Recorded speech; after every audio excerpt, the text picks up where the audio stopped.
Welcome to Blizzard Fire. We hope this video helps fire up your solution. You start by verifying your iPhone or iPad model and iOS version because compatibility matters. Once done, free up at least 4 GB and charge above 50%.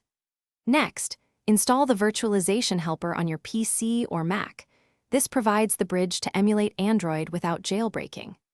Make sure to download the correct drivers and enable trust for the developer profile on your iOS device. This lets the host machine communicate with the phone.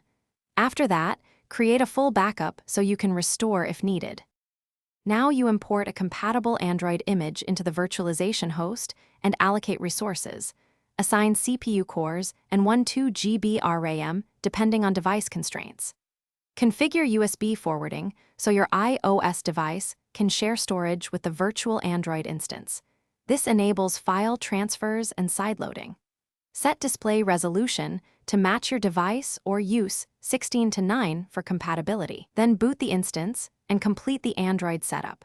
Make sure to enable app install from unknown sources for Finally, sign into Google Alternatives or MicroG if Play services won't run. You do this to maintain app compatibility while avoiding system conflicts. Test apps and monitor battery drain and heat. If the device warms or lags, lower emulated CPU or resolution and try again. If connectivity or USB forwarding fails, toggle the setting, reconnect cables, and reinstall the host driver.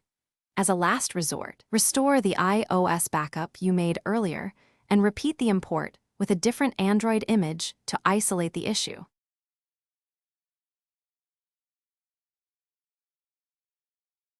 Thanks for watching. If you found this helpful, don't forget to like and subscribe.